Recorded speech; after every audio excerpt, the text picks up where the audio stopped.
Good. Start right away with questions, guys. Al, can you describe working with this group and the competition right now? Yeah, it's unlike anything I've been around. We're so deep and we're so,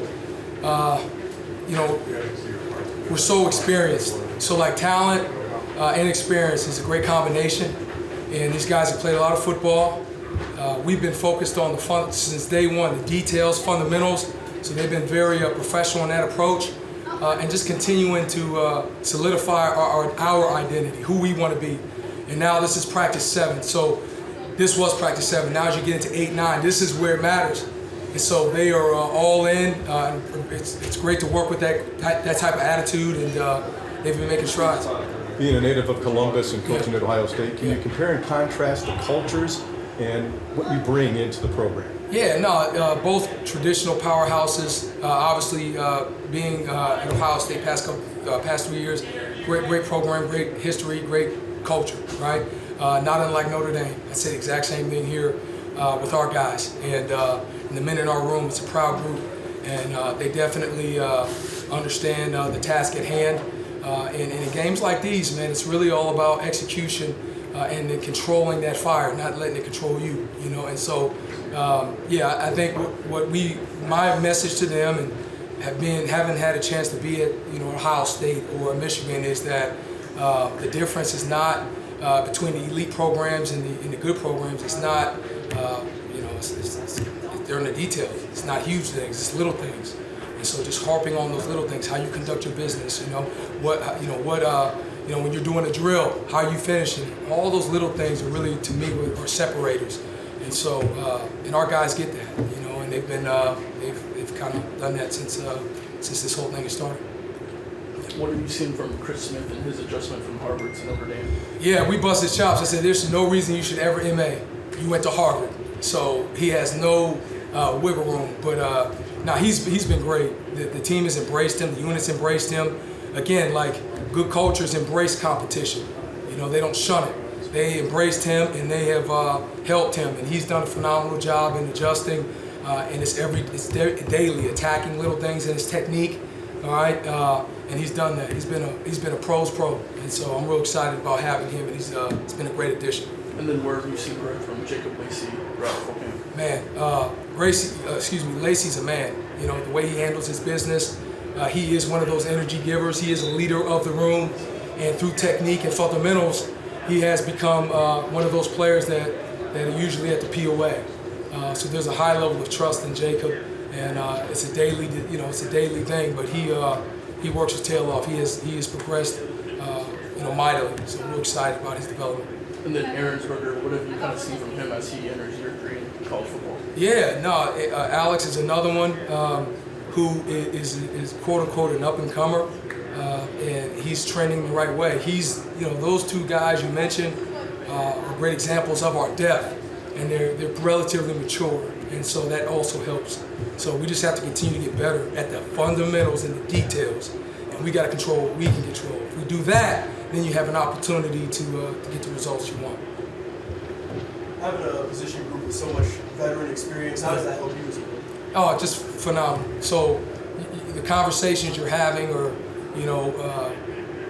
just speaking from a standpoint of, experience, right? So you can kind of talk about things in a deeper manner, because they've done it. They've been in the game. They've experienced they can understand the point I'm trying to make.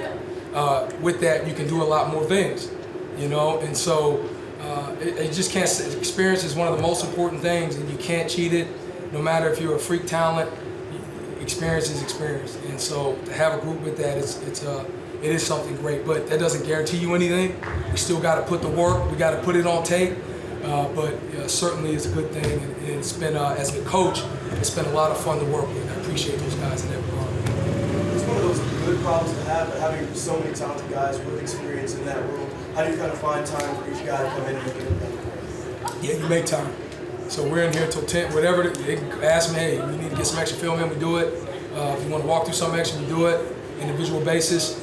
Throughout the day, we kind of give everybody opportunities to kind of show that veteran group kind of show themselves. So I don't think anybody necessarily feels cut off.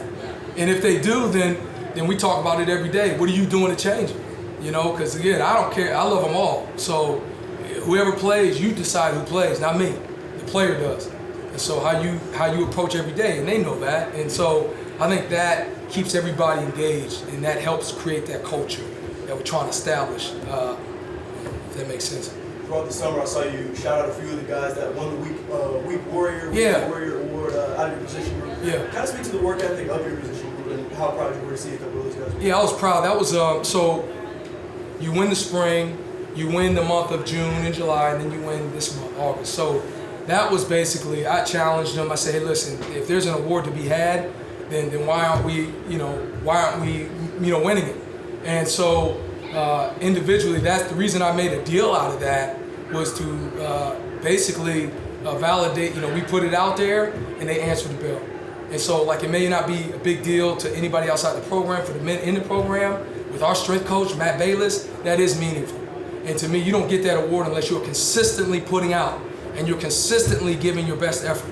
And that's really what I, as a coach, as I want to see. I want to see guys straining. I don't care if you're Isaiah Foskey, who is an elite player. He won the award, And so, like, hey, your work ethic is really the reflection of who you are. The talent God gave you, our work ethic is our contribution, and we just really try to zero in on that and make a big deal. Yeah, it was kind of hokey and cheesy, but I wanted to make that point because I knew that we can't lose this month of July or June and July.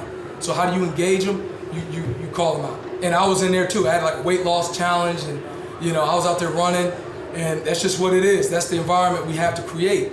These guys, I never forget, we're doing the sprint, and I did the first one, and I was a little tired, and I wasn't so eager to get to the line. Nah calls me out. I said, Coach, where you at? And that's what I want, man. I want these guys to say, hey, man, look, you talk it, you walk it. And it's easy to say, hard to do. And so as many opportunities we can get to highlight that and to encourage that, then we'll do it. So that was the whole point of that. And we still have we still got ways to go in that overall, but we're trending. That's the whole goal. And the last one for me is, you spoke briefly about Foskey. How excited are you for the season that is upcoming for him after such a strong season last year? Yeah, I'm excited for him. And there's still a lot of things in his game that he obsesses over. He's a perfectionist, so I'm excited to see him continue to make those strides. He's been all bought in. He's been sold in to what the vision is, and some things that may be a little different, right? But for the most part, he's established himself in some regard, but he knows to get to where he wants, there's a whole nother year. So it's kind of like you're close, but you're still far away. And so, and that's his mindset. I'm not speaking for him, but that's his, every day he's out there, he's attacking every rep. Good, bad, or indifferent, you focus on one play, one life, and you focus on what you need to improve on every day. And so you're gonna have some up and down days in camp. How you approach it is everything, and he's done that. So I'm real excited for him, and he's done a phenomenal job leading. Coach, it's your first year here at Notre Dame, veteran group. How have you found a way to challenge those guys, throughout this camp? Yeah, so just what we talked earlier, like, to me, we're veteran and we're good, but we can be great. So, like, there's another levels there. And so it's not hard. We identify it, and we constantly remind ourselves of, hey, what do we want to be? And then if we're not there on a consistent basis, then we got work to do. So it's not hard to challenge any group that wants to be great. I think at any stage of any vocation, the greats, they always feel they may be up there, but in their mind they're still here, in that they know they got room to improve. And so that's been our mindset. So it hasn't been hard. Nobody feels like they've arrived. Nobody feels like they're the man. Everybody feels like they're fighting for something. Every day they're fighting to get better. You know what I'm saying? Are there a few guys that have stepped up as leaders with that sort of challenge or have accepted that challenge you given them? Yeah, starting with Isaiah, going to Jacob Lacey, Nana, the twins, Justin and Jason, doing a phenomenal job. Riley Mills. I mean, it's a group of guys, and I'm probably forgetting a guy or two, but like even Aaronsberger in his own way, everybody's kind of taking that challenge on, because leaders have to be seen, heard, and felt, and we've got to. That's a decision you got to make. And so they've been really working at it. So those guys have really, throughout the summer and into fall camp, have done a fine job of, Howard Cross is another one, has done a fine job of trying to be that leader to emerge. All right, Coach. Awesome. Thanks, guys. Thank you. Have a